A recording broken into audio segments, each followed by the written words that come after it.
L'anatomia come la intendiamo oggi è molto diversa da ciò che intendevano i primi uomini che si sono approcciati a questa materia. Ovviamente erano altre epoche e altre tecnologie. Il percorso che riguarda l'anatomia è veramente un percorso lungo e prima di partire dobbiamo fare subito la distinzione tra anatomia medica e anatomia artistica, che è ovviamente quella che interessa a noi, sebbene entrambe abbiano viaggiato per secoli, per non dire millenni, sugli stessi binari e tutt'oggi condividano gran parte del loro contenuto.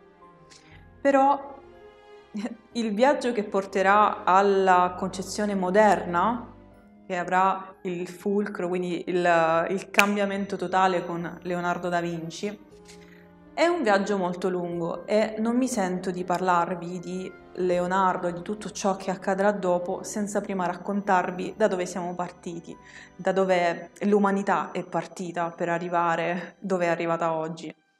E per fare questo devo chiedervi di essere comprensivi con le figure che andremo a incontrare e le loro scoperte. Perché oggi nel 2023 è chiaro vedere come delle castronerie le loro scoperte, i loro pensieri, però appunto noi abbiamo alle spalle un bagaglio di scoperte d'altri che loro non avevano e se non ci fossero state le loro castronerie, mattoncino dopo mattoncino non si sarebbe potuto costruire il nostro bagaglio culturale attuale e quindi dopo tutto dobbiamo ringraziare questi signori perché con i mezzi che avevano, che forse è meglio dire che non avevano, sono comunque riusciti ad arrivare a delle conclusioni importanti o comunque a fare dei ragionamenti veramente affascinanti, anche laddove sono un po' delle castronerie. Quindi ragazzi mettetevi comodi e benvenuti e bentornati sul canale.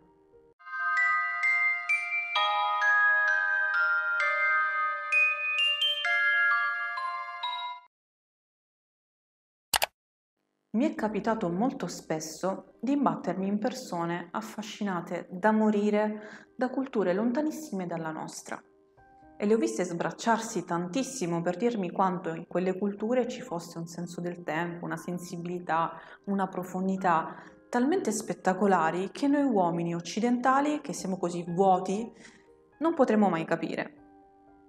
In realtà anche io sono una grande appassionata di culture e spero nella mia vita di conoscerle tutte e da tutte le parti del mondo, ma mi succede di pensare quando vedo questo genere di atteggiamento che il motivo per cui si disprezza così tanto la nostra cultura in realtà è perché la si conosce veramente poco. È come se fossimo disposti a leggere libri su libri su una cultura che sta dall'altra parte del mondo ed è completamente diversa dalla nostra, cercando soltanto il bello ed assimilando in qualche modo soltanto il bello, buttando via chilate di marcio, ma quando si tratta di scoprire la nostra storia è come se pensassimo di conoscerla per scienza infusa.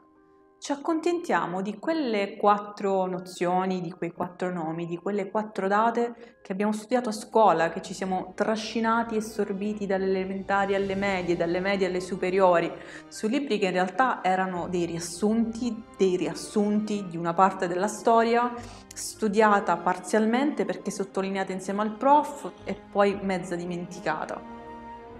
E credo che soprattutto in Italia ci sia questa tendenza e questa cosa l'ho notata quando ho fatto l'Erasmus e sono venuta a contatto con ragazzi da tutto il mondo che parlavano del proprio paese come se fosse il migliore del mondo, tranne gli italiani, ammetto, che siamo capaci veramente di valorizzare la storia di una pozzanghera nata dall'altra parte del mondo, ad anni luce da casa nostra, e abbiamo questa esigenza di spalare fango e di disprezzare l'oceano su cui si è basata la nostra identità, su cui si è stata costruita la nostra identità. Quella di cui parliamo oggi è una storia tutta occidentale e fa parte del nostro bagaglio culturale in prima persona.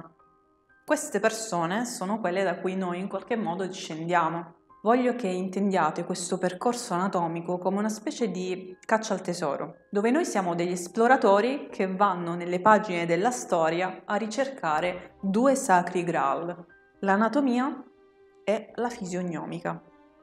La prima volta che si è parlato di anatomia, se ne è parlato ovviamente come tipo tutto in Egitto. E sappiamo che la nostra cultura parte dall'Egitto. Il primo trattato di anatomia, il primo documento anatomico dell'epoca egizia risale al 1600 a.C. e dovremmo aspettare i greci, quindi nel IV-V secolo, quindi parliamo di più di 1100 anni dopo, per avere una svolta sull'anatomia, quantomeno documentata. Proprio in Grecia troviamo la prima tappa del nostro viaggio e ci fermiamo.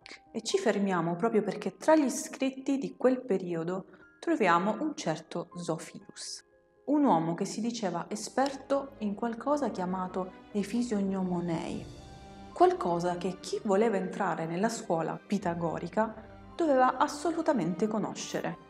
Questo concetto altro non era che la fisiognomica. Che cos'è la fisiognomica? La fisiognomica altro non è che una pseudoscienza antenata della psicologia. Infatti è, diciamo, la versione arcaica della psicologia, il primo modo, la prima disciplina con cui l'uomo ha cercato di studiare l'animo umano. Ma la fisiognomica in particolare cercava di dedurre l'animo umano, quindi il carattere e le inclinazioni caratteriali di una persona, attraverso lo studio delle sue espressioni e dei suoi lineamenti del viso, talvolta anche proprio della sua struttura corporea. Per quel che riguarda l'anatomia per gli artisti, la fisiognomica è una parte integrante indispensabile di questa disciplina. E siccome so che c'è una grande diffidenza nei confronti della fisiognomica, è bene fare delle precisazioni. Chi ritiene che la fisiognomica sia la teoria umorale e cose di questo tipo, non ti preoccupare se non sai cos'è la teoria umorale perché ora ci arriviamo, non è quello di cui stiamo parlando, perché bisogna distinguere la fisiognomica classica, che è quella di cui parleremo oggi, dalla fisiognomica moderna, che è quella da Leonardo in poi, e che non ha niente a che vedere con stregonerie di questo tipo. Il problema è che la poca informazione riguardo la fisiognomica, quindi artisticamente intesa, porta a demonizzare la fisiognomica, a vederla come una gran castroneria, appunto, anche perché viene attribuita a una conoscenza parziale di Lombroso, di cui sicuramente molti avranno parlato, avranno sentito parlare della teoria criminale, eccetera, eccetera, che se non si conosce, non si contestualizza, assume un aspetto inquietante che non ha niente a che vedere con quello che ci interessa per la costruzione di un ritratto. Quindi anche voi state comodi se pensate e conoscete questa parte della fisiognomica, perché piano piano vi spiegherò tutto. Ma andiamo per ordine e andiamo veramente piano. Quindi non spaventatevi per i nomi che sentite, non sarà una lezione difficile da seguire, anzi sarà tutto molto semplice, ma abbiamo bisogno di far apparire vari personaggi in questa storia per capirla per bene. E cercherò di aiutarmi con le animazioni per spiegarvi tutto quello che c'è da capire nel modo più chiaro possibile. Nel IV secolo a.C. Anassimene da Mileto butta una grossa palla nella cultura greca, che è la teoria dei 4 elementi. Lui sostiene infatti che ci sono 4 elementi che costituiscono la totalità del mondo, che sono il fuoco, l'aria, l'acqua e la terra.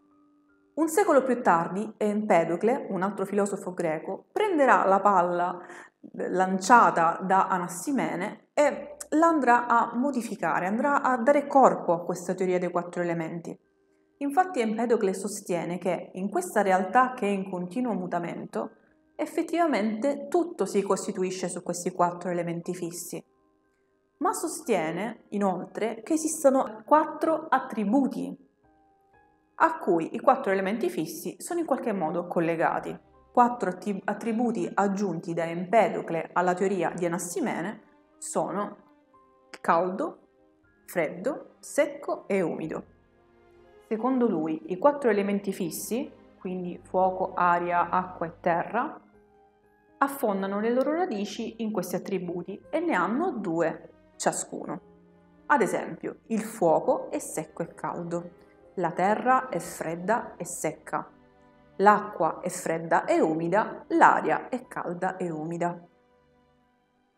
Ci siamo? un altro filosofo greco di nome Alcmeone ruberà la palla ad Empedocle cercando di trasferire questa teoria dei 4 elementi alla natura umana.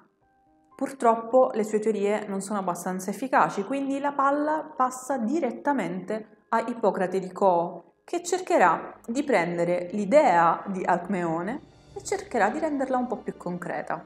Sulla base delle teorie dei suoi predecessori, infatti, Ippocrate stabilirà l'esistenza di 4 umori base: bile nera, bile gialla, flegma e sangue. Farà corrispondere la bile nera alla terra, che ha sede nella milza. Farà corrispondere il fuoco alla bile gialla, al fegato. Farà corrispondere l'acqua al flegma, che ha sede nella testa.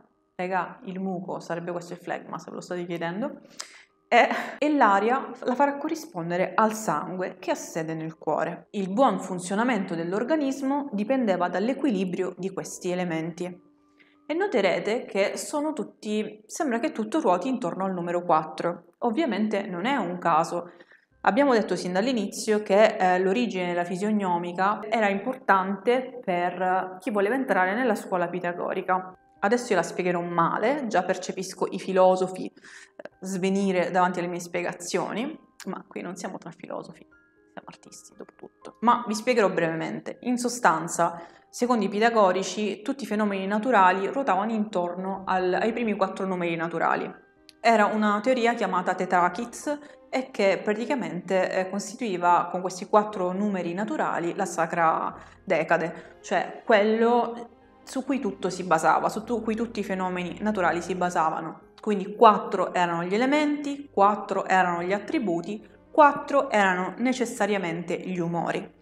E queste cose si influenzavano tra di loro. In che modo? Secondo loro c'erano dei periodi dell'anno in cui uno o l'altro umore poteva aumentare rispetto a tutti gli altri. Quindi per esempio il sangue aumentava in primavera, la bile gialla aumentava in estate, la bile nera aumentava in inverno e il flegma aumentava in autunno. Visto che abbiamo detto che l'equilibrio tra questi umori costituiva, diciamo, la perfezione, quando uno di questi umori era in eccesso rispetto agli altri, il corpo si ammalava. Sostanzialmente questa era la spiegazione che si erano dati per le malattie.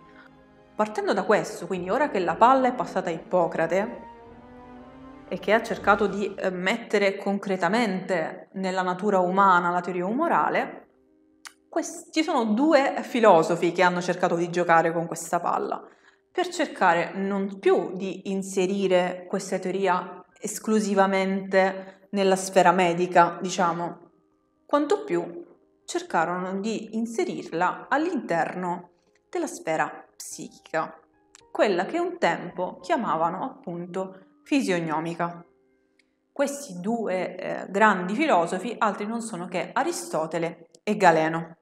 Il primo testo di fisionomica che abbiamo è stato scritto da Aristotele, ma non possiamo sapere se effettivamente è stato scritto da Aristotele in primis, perché potrebbe anche essere aristotelici in generale, comunque la scuola di Aristotele, né se effettivamente Aristotele sia stato il primo a parlare di temperamento, perché per la prima volta nei suoi scritti troviamo il concetto di temperamento e di carattere.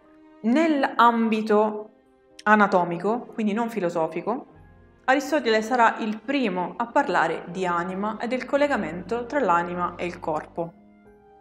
Secondo lui, ciò che avviene all'uno influenza l'altra e viceversa. Non sappiamo se effettivamente Aristotele sia stato il primo a parlare di questo, perché comunque lui fa riferimento ai suoi predecessori in questo libro. Continuerò a dire che l'ho scritto Aristotele per praticità, però appunto non si sa con certezza se sia stato Aristotele o gli aristotelici in generale, qualcun altro. Quello su cui si interroga Aristotele sono i modi in cui ci si approcciava al fenomeno, al concetto di anima, per quanto riguarda la fisionomica, e cioè il metodo zoologico, il metodo etologico e il metodo etnologico. Che vuol dire? Nel tentativo di cercare di capire che collegamento ci fosse tra il corpo e l'anima, si cercava di capirlo, di stabilirlo attraverso appunto lo studio dei tratti somatici e delle espressioni facciali. E si cercava di dedurre il carattere dell'uomo in base all'animale che più gli somigliava. Che vuol dire questa cosa? Vuol dire che avete presente quando si dice che una persona ha il naso che somiglia al muso di un leone, oppure ha gli occhi da cerbiatto, oppure ha disposti i lineamenti in tal modo che somiglia a un babbuino. Ecco, in base a questo genere di somiglianze loro cercavano di dedurre il comportamento dell'uomo e il carattere dell'uomo. E il libro di Aristotele, che si trova comunque, io ce l'ho letto, quindi può essere anche carino da leggere, ma ovviamente per quello che è, il libro di Aristotele è pieno di assurdità, ovviamente, basate sul nulla, che però sono affascinanti se uno ci pensa. Se uno se le contestualizza, ovviamente, e cerca di immaginarsi questi uomini che facevano questi studi di questo tipo. Ad esempio, se uno ha la fronte stretta e piccola, sicuramente è un ignorante, perché i maiali hanno la fronte stretta e piccola, mentre se la fronte ce l'hai lunga e larga e spaziosa, allora sicuramente sei lento, perché i buoi hanno la fronte larga e alta. Se hai la fronte proporzionata e squadrata, sicuramente sarai di animo magnanimo, perché i leoni hanno la fronte squadrata e proporzionata. Se hai un torace ampio, allora sicuramente hai un animo forte, si vede il sesso maschile. Se invece hai un torace stretto, sei sicuramente debole, si vede il sesso femminile. Per farvi capire la tipologia di discorso e di mentalità di quegli anni. Poi tendenzialmente, se hai la schiena larga, allora sei di animo forte, guarda il sesso maschile. Se hai la schiena stretta, allora fai cagare, guarda il sesso femminile. Cioè comunque è tutto così più o meno. Quelli che hanno la distanza tra l'ombelico e il petto, maggiore la distanza tra il petto e la gola, hanno una capacità percettiva scarsa e sono sicuramente voraci. Quelli che hanno la gobba sul naso o l'incavo tendente all'insù sono sicuramente dei lussuriosi, vedi i galli, ma anche quelli che ce l'hanno camuso sono lussuriosi, si vedano i cervi. È divertente poi, se uno li guarda ovviamente con la giusta distanza e si rende conto che sono castronerie basate sul nulla, cioè cercare di capire i ragionamenti arcaici dell'uomo, no? Cioè, non lo so, mi affascina un sacco questa cosa. L'approccio di Galeno sarà un approccio completamente diverso, un approccio scientifico un approccio scientifico che si baserà sulla dissezione dei corpi. Quindi parliamo proprio di qualcosa di completamente diverso da quello di Aristotele.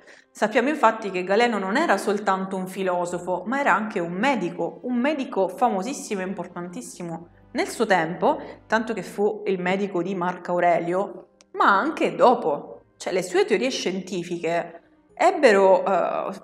furono prese in considerazione seriamente per secoli e secoli. Il primo a metterle veramente in dubbio fu Andrea Vesalio e con Andrea Vesalio, quando diciamo Andrea Vesalio, parliamo del 1500 inoltrato, la prima metà del 1500, tantissimo tempo dopo. Galeno sosteneva che il principio fondamentale su cui si basava la vita era pneuma, cioè aria, cioè spirito, cioè alito, e che aveva origine nel sangue. Dunque il cuore, in quanto sede del sangue, era anche l'origine della vita, la sede della vita. Dunque dello spirito, che poi si evolve in quello che noi oggi consideriamo appunto l'anima. Altri due spiriti, secondo Galeno, stavano rispettivamente nel cervello e nel fegato.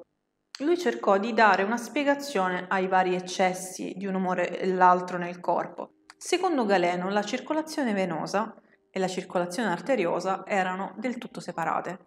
Di conseguenza, riflettendo ad esempio sulla bile nera, riteneva che un eccesso di questo umore potesse in qualche modo essere responsabile della malinconia. Proprio per questa distinzione tra sangue venoso e sangue arterioso al tempo erano così d'uso i salassi, perché a modo loro cercavano di bilanciare gli umori, cercavano di guarire il corpo in questo modo. Facendo queste sue osservazioni sugli umori, anche Galeno si sposta dal piano corporeo al lato psichico e addirittura passa a un altro livello.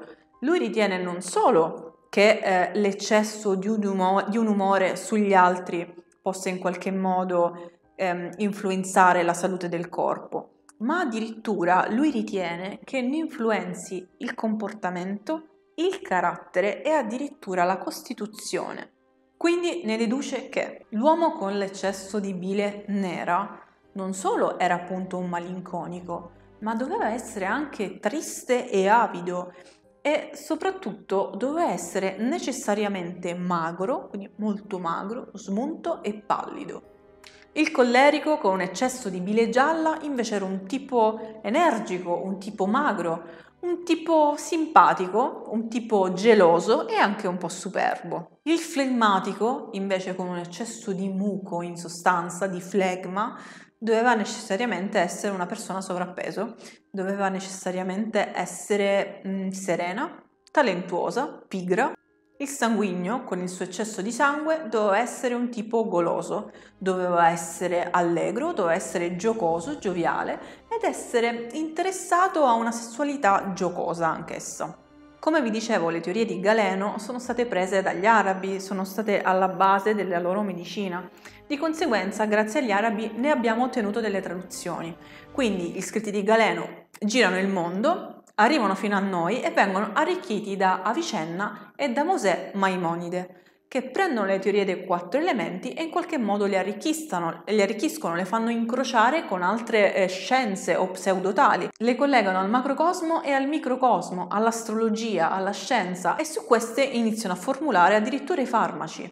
E siccome vi dicevo, in campo medico il primo a mettere veramente in discussione le teorie di Galeno sarà Andrea Vesalio, per quanto riguarda quello che interessa a noi, anche altre ovviamente parallelamente sono successe tante cose nella storia. Per esempio nel 1302 viene effettuata la prima dissezione pubblica a opera di Guglielmo da Varignana a scopo didattico e questo aprirà un mondo e uno scenario completamente diverso. Stavolta si parla di scienza, stavolta si guarda nei corpi. Questa sarà una cosa importantissima, stiamo parlando del 1302.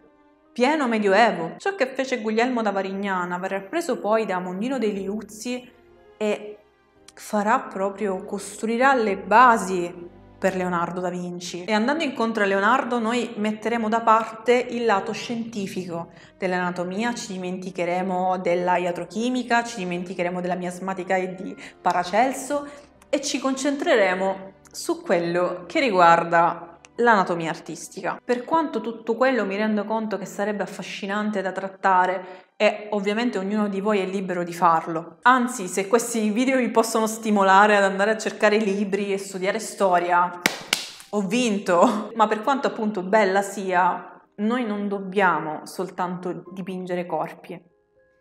Noi dobbiamo passare dalla fisionomica classica e vedere come si è evoluta nella fisionomica moderna. Perché noi dentro questi corpi proporzionati e bellissimi dobbiamo ritrarci l'anima. E qui vorrei aggiungere le parole di Leonardo in persona, che scrisse: «Farai le figure in tale atto, il quale sia sufficiente a dimostrare quello che la figura ha nell'animo, altrimenti la tua arte non sarà laudabile».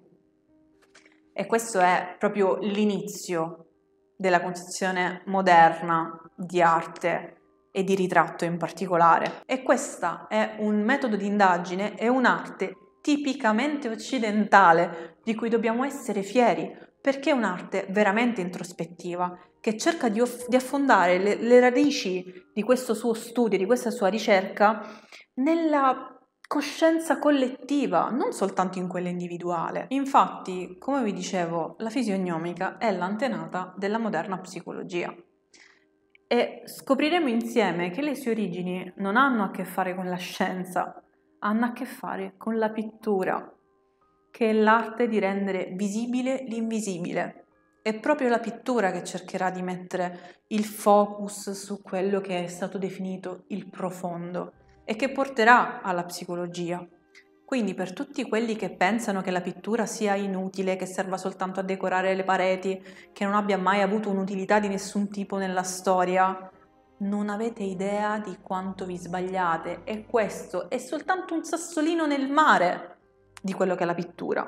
Quindi il fatto che il nostro viaggio si sposterà verso l'anatomia artistica e lascerà indietro quella medica non la fa perdere di valore, anzi, noi dobbiamo essere fieri di approcciarci all'anatomia non a scopo di un'operazione chirurgica, ma per quello che siamo, pittori, e dobbiamo essere fieri di essere pittori e di usare questi strumenti che provengono a quanto pare da noi per costruire una mappa con cui orientarci nella realizzazione del dipinto di figura. Quindi io vi aspetto la settimana prossima con Leonardo e la fisionomica moderna.